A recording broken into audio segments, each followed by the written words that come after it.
Hello and welcome back to No Bullshit. Today we return to talking about the brand new United States of America press secretary named Kayleigh McEnany. President Trump recently appointed this blonde bombshell, and she's been clapping back at the media hardcore ever since she's gotten into her position. She's been having some really exciting, riveting press conferences where she's clapping back and kind of responding to the media in very stern fashion. She's not mean or anything either. She's very nice and well presented and doing it in the most straightforward and professional way possible. And basically, she's throwing the stuff that the media has lied about and stopped talking about back in their faces. They'll ask her a ridiculous question and she'll combat it with the most perfect answer. This has happened a number of times already, which is very, very telling because Kayleigh's only been in office for a few weeks now. She's been the press secretary taking over in the midst of this crisis as Trump was leading the press conferences previously, and he still does that occasionally, but now he has a new backup player named Kayleigh. She's been great, and we have a new line of lines and clips of her to go over today. It's going to be real exciting.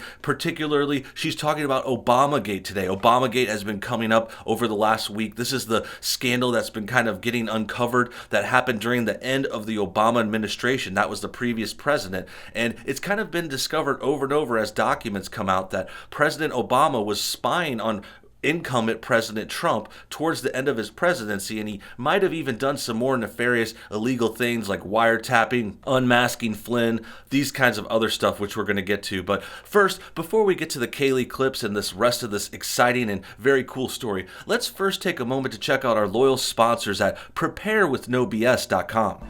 We're living in a strange new world, guys, and things are not normal now, to say the least, and they probably won't return to normal anytime soon. Food shortages will be the next shoe to drop too, so make sure you're prepared and have some dry food stored at your home today. No need to panic and wait in lines like everyone else. Just stock up on some of our high quality, long lasting dry food right here on our website today. It's really good quality food too. It looks good, it's easy to make, it tastes amazing, and there's a lot of variety as well. So these prices aren't going to last forever, and make sure you get in line because they're also selling out quick. Make survival your top priority by building your emergency food supply today. Who knows? Things could get worse, or maybe you could just save this food for later when there's a sort of power outage situation or some kind of camping trip you're planning in the future. And if you order right now, you could save $100 off a full 4-week supply of the delicious and nutritious food that will last for 25 years in your storage. The URL is, again, www.preparewithnobs.com. Thanks for your time. Have a great day. Stay safe, and hopefully you'll join us in this preparing journey. Great. Now that that's out of the way, let's get back to Kayleigh McEnany and her talking about Obamagate to these reporters in the press room. She's had some great responses as we went over before, and today's no different. This happened just a few days ago. We're going to start by checking out this tweet from Donald Trump Jr. It says, "If you watch an RT one thing this week, make it this. The media in their role as protectors of Obama, his administration, and the DNC are acting like these things didn't happen or don't matter, so let's make them cover it." Meaning, we need to spread this story. We need more people to talk about the corruption of Obama. Obamagate is getting uncovered now, and this is a good way to spread it, so why not check out this clip? It has 3.6 million views, and it looks pretty good. Let's go ahead and take a look. Also, in his interview with Maria Bartiromo the other day, the president suggested that people should be jailed for what he said earlier in the week was a very obvious crime. You're an attorney and the president's spokesperson. Perhaps you could lay out the elements of this crime. What crime was committed, and in what way? I assume you're referring to the Obama administration and the unmasking and... The president calls Obamagate. What is it? What are the elements of that crime? Yeah, I'm really glad you asked, because there hasn't been a lot of journalistic curiosity on this front, and I'm very glad that you asked this question. This is going to be good. I'm already excited. I just want to pause and interject real quick. I'm sure Kayleigh's going to have the perfect response, but I just want to note she's looking great. She's got her crucifix necklace there. We always can appreciate that. She's a great American patriot, a great Trump supporter, and also this is another claim. This is a common tactic for liberals trying to bring up and kind of almost debunk Obamagate. They're like saying, where's the crime? Where's the problem? What's the accusation? And admittedly, there is some kinds of complexity to this issue. There's a lot going on, a lot of moving parts, so some people might not clearly be able to see. It's not as straightforward as say, hey, Obama sent an assassin after Trump. Obviously, that didn't happen. That would be cut and dry, oh, he tried to kill the president. No, it's more like nuanced and, oh, he's spying on him, he's sent in people, he's unmasking Flynn, which means he's kind of like taking Flynn into his side. Flynn was a person that worked for Trump previously. So there's a lot of parts to this, and I'm sure Kayleigh's going to get into it good, but just listen to that preference and keep it in mind. Look, there were a number of questions raised by the actions of the Obama administration. The Steele dossier, funded by the Democratic National Committee, the opposition political party to the president, was used to attain FISA warrants to listen in on conversations of people within the Trump campaign. Okay, that's already good enough. She's going to go into more stuff, but let's just break that one down. The DNC, the Democratic Party, funded this Steele dossier. Steele dossier was a big fake news, a fake report that came up against Trump, and it was proven to be fake. But the whole point wasn't to get the Steele dossier kind of passed or through or get people to believe it. It was the Steele dossier was a means to an end. It got them the FISA warrants, which means FISA warrants give the government or certain officials approval to wiretap and listen in and check in on people. So the Steele dossier was a means to get the warrants to wiretap Trump. They tapped his phones. They went after his administration. This was all being done under Obama. This is all unprecedented. This is all corruption. This is stuff that shouldn't be done. And that's why they call it Obamagate. I know the gate ending word kind of gets thrown around a lot, thrown around willy-nilly, but this is very similar to Watergate. Watergate was about President Nixon spying on his political opponent, and now we're talking about another president spying on their other political opponent. So it's very relative, very shady. Perhaps you could say there wasn't a legality there because they kind of went through this process, but it was obviously not the right way to do it. It was obviously them taking advantage of the system, using this fake dossier to get warrants. All that stuff spells shady to me. There was the unmasking the identity of Michael Flynn, and we know that in a January 5th meeting in the Oval Office with President Obama, Sally Yates from the Department of Justice learned about the unmasking, not from the Department of Justice or from the FBI. She learned about it from President Obama and was stunned and could barely process what she was hearing at the time because she was stunned of his knowledge of that.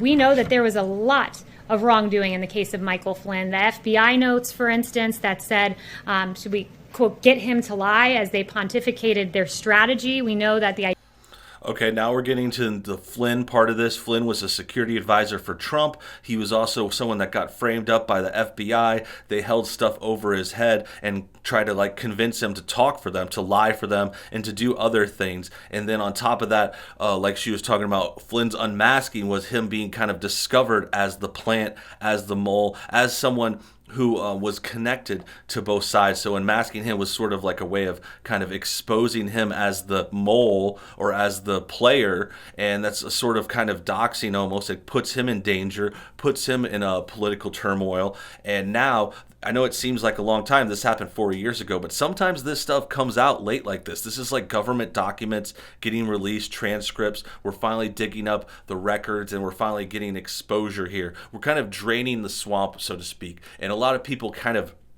have held that against Trump because they say, oh, he's not draining the swamp enough. He's not clearing out the deep state, old politics, old people that are doing terrible. But I think he's trying. I think it's a slower process than many people might think. And on top of that, I think there's another factor too. I think the draining of the swamp was a kind of thing that you could start during a first term of a presidency, but if you did too much draining, you wouldn't make it to a second term. So I think there's a part of this where it's political, and admittedly some people might be against that too because they would just rather have the stuff happen right away. But I understand a president and his administration considering, waiting for the second term, making sure they get reelected, and then they could really drain the swamp, because second term is your last term. There's a 2-term limit now, at least for now. People have already talked about possibly extending that and doing something different like an amendment, but that's another story. The point is, second term is when the president can really, really shine and let it rip, because in this situation currently they won't have a third term. So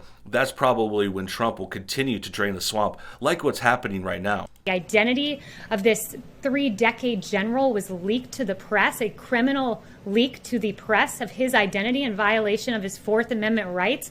These are very serious questions. They've been ignored by the media for far too long, and I'm very glad that I think that is the second question that I have fielded on Lieutenant General Michael Flynn, because justice does matter. Those questions, they matter. To be clear, Great answer, great response, and even I would give the guy credit for asking a pretty decent question. Now, I think he wasn't hoping for such a good explanation of Obamagate and the crimes within it, but I will give him credit for kind of, he didn't get too emotional. He asked the question, something people had wanted to know, and you got to give that guy credit from the beginning. The guy asked this question, did a half decent job, and I think the more important thing to note there is comparatively, this guy is like probably one of the best reporters in the White House press room, because we've been covering this stuff for weeks now. We've been covering this silliness, and typically it's lots of crazy female reporters and minority reporters asking gotcha questions, really emotional and over the top and doing dramatic stuff,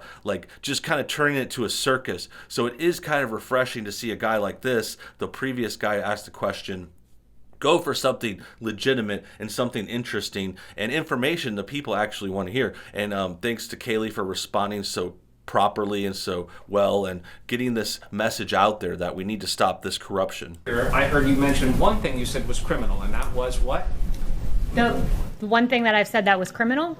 The leaking of his name and the very real questions that have been raised. But if you want to start talking about wrongdoing in the administration, happy to go through Andy McCabe leaking to the Wall Street Journal and then lying about it. Happy to talk about James Clapper lying before Congress, saying the NSA does not monitor phone calls. That was an inaccuracy, to say the least, if not a lie. And John Brennan telling Congress that the bogus Steele dossier played no role in the Russia probe, when in fact we know it did and was the basis of attaining FISA warrants. So there's a lot of mistruths there that were said, many of them under oath. So I would point you to those and the many other real questions that I hope you all will pursue.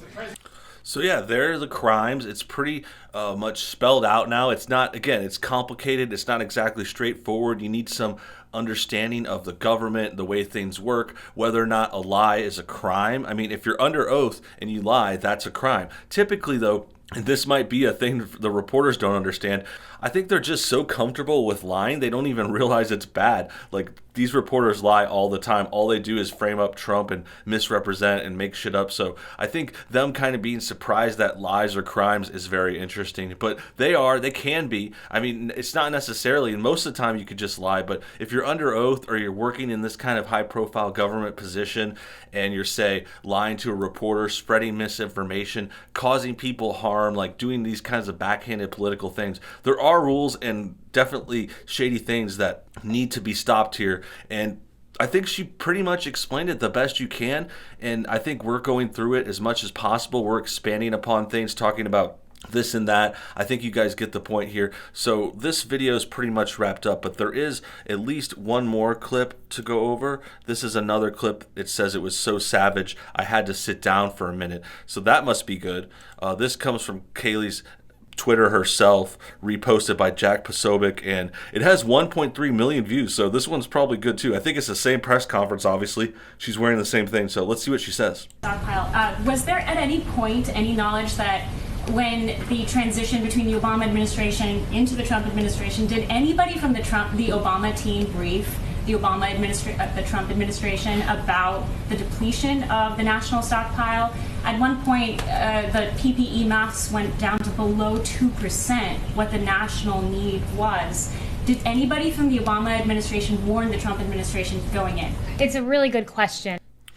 It is a pretty good question, and it goes back to this Obamagate stuff, and we'll get to Kayleigh's answer first. First, you want to comment on the reporter asking the question, though? That was Chanel Ryan. She's kind of had a sort of controversial presence lately. She was a person from OWN, a reporter who got kicked out of the press room a couple weeks ago in a sort of controversy. Not a big deal. I don't think she really did much wrong. I think she wasn't doing social distancing the best way possible or something. It's, questionable, but she is this reporter asking about Obamagate, asking about, whether or not Obama had these other things going off leading into Trump. And this just goes back to the idea, Obama was pissed that Trump won. They wanted Hillary. They wanted another Democrat to follow him. So once that happened in 2016, in November, things went nuts.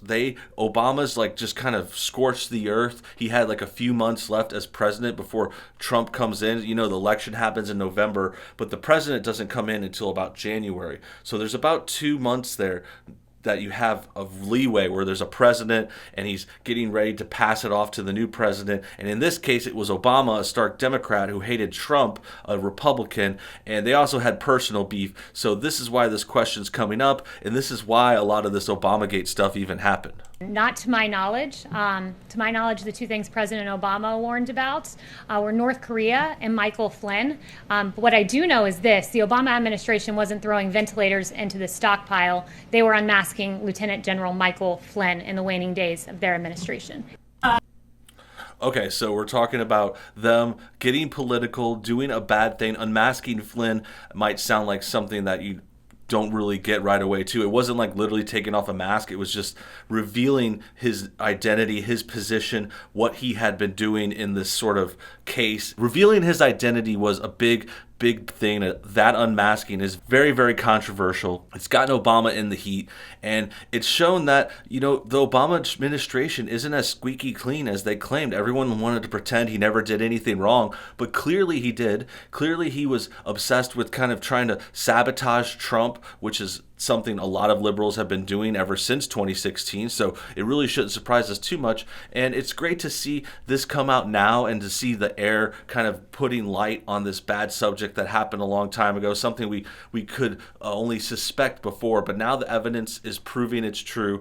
And it's good to see strong, independent female people like Kayleigh McEnany standing up for the president, showing that we need to expose this corruption, even if it was a few years ago, even if it happened under the previous administration, like not necessarily trying to get Obama arrested unless it's totally necessary. I don't know if that's going to go that far. Perhaps we'll get into some kind of other trouble or something.